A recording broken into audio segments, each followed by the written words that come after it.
आप सबों का स्वागत है मेरे YouTube channel AR success guide में। आज के इस वीडियो में हम लोग इंटर परीक्षा 2021 के हिस्ट्री विषय के महत्वपूर्ण ऑब्जेक्टिव प्रश्नों को हल करेंगे। तो टॉपिक पर जाने से पहले आपसे एक छोटी सी रिक्वेस्ट है कि आपने अगर हमारे चैनल को अब तक सब्सक्राइब नहीं किया है तो सब्सक्राइब करके बेल आइकन बटन को जरूर दबाएं ताकि हम जो भी वीडियो लाए वो सबसे पहले आप तक पहुंचे। तो अब हम लोग टॉपिक पर चलते हैं।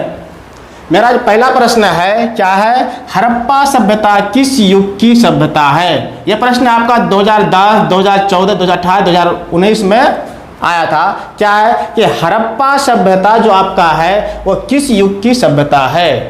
तो हम जानते हैं, ठीक है, बहुत सारे युग गुजरे हैं। जैसे आपका क्या है, पाषाण युग, पूर्व पाषाण युग, नवपाषाण युग। तो हड़प्पा सभ्यता आपका कौन सा युग का था? कांस्य युग सभ्यता है। क्या है? कांस्य युगीन सभ्यता है। ठीक है, इसको आपको याद करना है, याद रखना है। अगला प्रश्न आपका क्या है, हड़प्पा टीले का उल्लेख सर्वप्रथम 1826 ईस्वी में किसने किया था। हड़प्पा टीले का उल्लेख सर्वप्रथम 1826 ईस्वी में किसने किया था। यह क्वेश्चन आने की संभावना है इस साल। किसने किया था? चार्ल्स मेसन ने किया था। किसने किया था? चार्ल्स मेसन ने किया था। अगला प्रश्न क्या है, हड़प्पा का खोज किसने किया था। यह प्रश्न आपका 2016, 2018, 2020 में आया था। ठीक है, तो क्या है, यह क्वेश्चन बहुत ही इंपॉर्टेंट है। क्या आपका है कि हड़प्पा का खोज किसने किया था। हड़प्पा का खोज किसने किया था? दयाराम साहनी जी ने किया था। कौन किया था? दयाराम साहनी जी ने किया था। कब किया था? 1921 ईस्वी में किया था। कब किया था? 1921 ईस्वी में किया था। इससे आपके कई प्रश्न बनते हैं। जैसे आपका हड़प्पा जो है अभी वर्तमान में कहाँ पर है, किस देश में? पाकिस्तान में है। फिर पाकिस्तान के किस राज्य में है? पंजाब राज्य में है। फिर पंजाब के किस जिले में है? मांटगुमरी जिले में है। फिर वो किस नदी के किनारे में स्थित है? रावी नदी किनारे में स्थित है। हड़प्पा कहाँ पर है? पंजाब के मांटगुमरी जिले के रावी नदी किनारे तट पर है। फिर आपका प्रश्न है क्या है, हड़प्पा सभ्यता का काल कब से कब तक माना जाता है। यह प्रश्न भी आपका भी आई है कि हड़प्पा सभ्यता का जो काल है, अवधि है, ये कब से कब तक माना जाता है।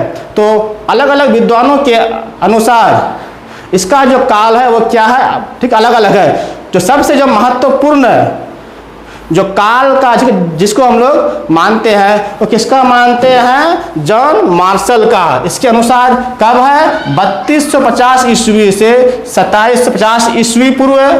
और एक विद्वान और भी है, कौन है? R.E.M. व्हीलर। इसके अनुसार कब से? 2500 ईस्वी पूर्व से 1750 ईस्वी के काल को क्या बोलते हैं? हड़प्पाकालीन काल। ठीक है, इसको लोग अधिक मानते हैं। क्यों? क्योंकि ये जो आपका जो वैज्ञानिक जो पद्धति है कौन सा है? कार्बन 14, इसके अनुसार भी ये मान्यता प्राप्त है। अगला प्रश्न आपका है, हड़प्पा सभ्यता का सबसे बड़ा नगर कौन सा था। यह आपका प्रश्न पूछता है कि हड़प्पा सभ्यता का सबसे बड़ा जो शहर था वो कौन सा शहर था? कौन सा था? मोहनजोदड़ो। कौन सा था? मोहनजोदड़ो। अब प्रश्न उठता है कि मोहनजोदड़ो वर्तमान में किस देश में है? कहाँ पर है ये? वर्तमान में पाकिस्तान में है। ये कहाँ है? पाकिस्तान में। और पाकिस्तान के किस जिले में है? नहीं, किस प्रांत में है? तो ये अभी कहाँ है? पाकिस्तान के सिंध प्रांत में है।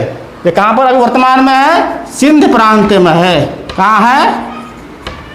सिंध प्रांत में भी वर्तमान में ये है। और फिर ये सिंध प्रांत के कौन सा जगह में है? सिंध प्रांत के कौन सा ये इसमें है? ये भी आपका पूछता है। तो ये सिंध प्रांत के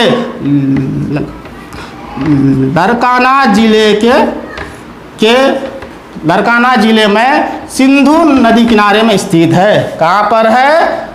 सिंधु नदी के किनारे में स्थित है। अब हम लोग आते हैं अगले प्रश्न में आते हैं, मोहनजोदड़ो किस भाषा का शब्द है। ये क्वेश्चन बार बार आपका पूछता है कि मोहनजोदड़ो किस भाषा का शब्द है। तो मोहनजोदड़ो किस भाषा का है? सिंधी भाषा का शब्द है। किस भाषा का शब्द है ये आपका सिंधी भाषा का शब्द है, जिसका अर्थ होता है मुर्दों का टीला। क्या अर्थ होता है मोहनजोदड़ो का? मुर्दों का टीला। इसको आपको याद रखना है, ये क्वेश्चन बार बार पूछता है कि मोहनजोदड़ो किस भाषा का शब्द है? ये सिंधी भाषा का शब्द है और जिसका अर्थ होता है मुर्दों का टीला। इससे एक महत्वपूर्ण क्वेश्चन और भी है कि क्या है कि मोहनजोदड़ो सबसे बड़ा ये क्या था? ये शहर था। ये क्या था आपका? ये सबसे बड़ा ये शहर था। ठीक है, अब हम लोग चलते हैं अगला प्रश्न में चलते हैं। सिंधु घाटी निवासियों को किस धातु का ज्ञान नहीं था? ये भी प्रश्न बहुत महत्वपूर्ण है। इसके आने की संभावना है कि सिंधु घाटी वासियों को किस धातु का ज्ञान नहीं था। हम जानते हैं कि उन लोगों को चांदी का, सोना का, तांबा का ज्ञान था, परंतु लोहा का ज्ञान नहीं था। क्या था? सिंधु घाटी निवासियों को लोहा का ज्ञान नहीं था। एक चीज और भी आता है कि घोड़े का भी उन लोगों को ज्ञान नहीं था। फिर हम लोग आते हैं अगला प्रश्न में आते हैं। क्या आते हैं कि हड़प्पा वासी तांबा कहाँ से प्राप्त करते थे? हड़प्पा वासी तांबा कहाँ से प्राप्त करते थे? तो कहाँ से करते थे? बलूचिस्तान, अरब, खेतरी, ये कहाँ है? राजस्थान में। यहाँ से वो लोग तांबा प्राप्त करते थे। और एक प्रश्न इसमें आता है कि हड़प्पा वासी क्या है? चांदी ईरान और अफगानिस्तान से मंगाते थे, यानी उनका जो व्यापार था दूसरे देशों के साथ भी था। फिर हम लोग आते हैं अगला प्रश्न में आते हैं कि कार्बन 14 विधि की खोज किसने किया था? यह प्रश्न बहुत महत्वपूर्ण है। कार्बन 14 विधि की खोज किसने किया था? क्योंकि इस विधि के द्वारा हम लोग मृत पड़े जीवों के बारे में हम लोग उनकी आयु को ज्ञात करते हैं कि कौन सा जीव कब मरा था।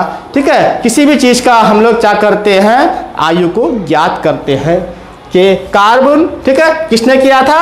अमेरिका के विश्वविख्यात रसायन शास्त्री किसने किया था? BF लीवे ने किया था। कब किया था? 1946 ईस्वी में। ये कहाँ के थे? अमेरिका के थे। और ये क्या थे? विश्वविख्यात रसायन शास्त्री थे। ठीक है, फिर हम लोग आते हैं हड़प्पा की प्रमुख नगरों के नाम लिखे। ये प्रश्न आपका आ सकता है कि वहाँ पर की जो मुख्य जो शहरें थी कौन कौन से थी। हम एक चीज़ जानते हैं कि हड़प्पा एक क्या था? नगरीय क्या था? सभ्यता था। ठीक है, तो वहाँ का जो मुख्य जो या प्रमुख जो शहर थे वो क्या थे? मोहनजोदड़ो।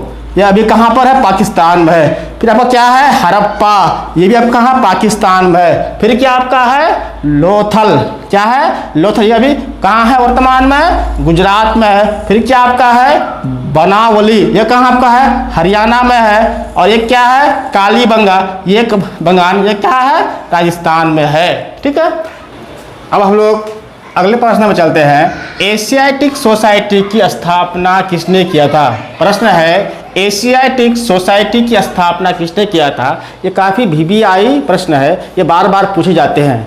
बहुत सारे जो प्रतियोगिता परीक्षा है ये क्वेश्चन वहाँ भी पूछे जाते हैं। क्या है? ठीक है, तो किसने स्थापना किया था? विलियम जोन्स ने किया था। किसने किया था? विलियम जोन्स ने स्थापना किया था। कब किया था? 15 जनवरी 1784 ईस्वी में। और कहाँ किया था? कोलकाता में। कहाँ किया था? कोलकाता में।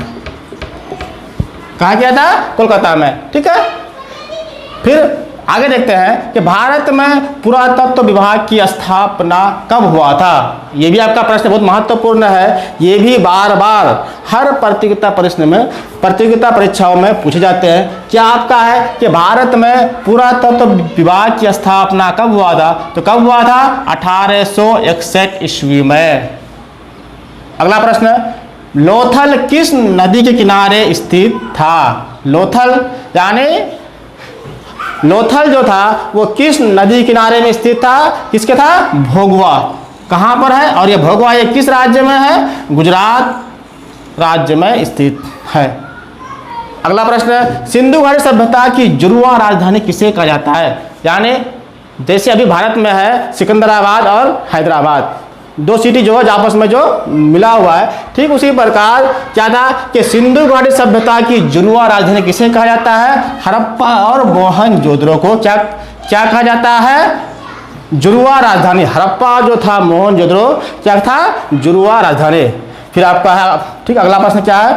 भारतीय पुरातत्व का पिता किसे कहा जाता है? यानी जो भारत में जो पुरातत्व का विभाग की जो स्थापना हुई थी 1861 ईस्वी में, इसका पिता किसे कहा जाता है? किसे कहा जाता है? अलेक्जेंडर कनिंघम को। किसे कहा जाता है? अलेक्जेंडर कनिंघम को क्या कहा जाता है? भारतीय पुरातत्व का पिता कहा जाता है। फिर चलते हैं हम लोग, ठीक, अगले प्रश्न में चलते हैं। क्या है कि सिंधु घाटी सभ्यता में हल का प्रमाण कहाँ मिलता है? कहाँ मिलता है? काली बगान में। यह कहाँ पर है? राजस्थान में स्थित है, जहाँ पर हल का प्रमाण मिलता है। यानी क्या मिलता है कि वहाँ पर हल से खेती किया जाता था। फिर आपका अगला प्रश्न क्या है? हड़प्पा सभ्यता भारत के किस भाग में विकसित हुई थी? यानी ये भारत के किस छोर में था? पश्चिम साइड में था या पूर्व साइड में या उत्तर या दक्षिण? तो हड़प्पा सभ्यता का जो विकास हुआ था ये कहाँ हुआ था? पश्चिम उत्तर भारत में इसका विकास हुआ था। इनका जो क्षेत्रफल था वो कितना था? लगभग कितना था? 12,99,600 किलोमीटर था। ठीक है, ये क्या था? इनका क्षेत्रफल था। ठीक है, आपका फिर अगला प्रश्न है कि सिंधु सभ्यता के निवासियों का लिपि क्या था? लिपि क्या थी? तो हम जानते हैं कि भाषा वो माध्यम है जिसके द्वारा हम दूसरे सभ्यता के बारे में जानकारी प्राप्त करते हैं, लेकिन आज तक सिंधु घाटी सभ्यता का जो लिपि है वो अब तक मानव क्या किया है? पढ़ नहीं पाया है। यानी वो लिपि क्या है आज तक समझ में नहीं आया है। तो उस लिपि का क्या नाम था? भावचित्रात्मक। क्या था? भावचित्रात्मक। ठीक है, उसमें क्या है? चित्र के द्वारा उसमें लिपि है। फिर आपका ठीक अगला प्रश्न क्या है? हड़प्पा सभ्यता का प्रशासन किस तरह का था? ग्रामीण था या ठीक है या शहरी था? तो ये क्या था? नगर पालिका के जैसा था। यानी क्या था? ये एक शहरी, ठीक है, एक सभ्यता था। फिर आपका अगला प्रश्न है, सिंधु सभ्यता का प्रमुख बंदरगाह कौन सा था? इनका जो व्यापार, ठीक है, दूसरे देशों के साथ जो था, तो उनके लिए ये किस बंदरगाह से उपयोग करते थे? ठीक है, तो क्या था? लोथल और कौन था? सुरकोटा। ये दो ऐसा बंदरगाह था जहां से वो लोग क्या करते थे? ठीक है, व्यापार करते थे। तो आज का वीडियो हम यही समाप्त करते हैं, लेकिन मैं आप लोगों को बता दूं कि मैं हिस्ट्री विषय के जितने इकाई है, पहले हम इकाई बाय इकाई प्रत्येक का क्वेश्चन डालेंगे, फिर अंत में 100 प्रश्नों का आपका, ठीक है, मॉडल सेट डालेंगे। तो आज का वीडियो हम यही समाप्त करते हैं। धन्यवाद।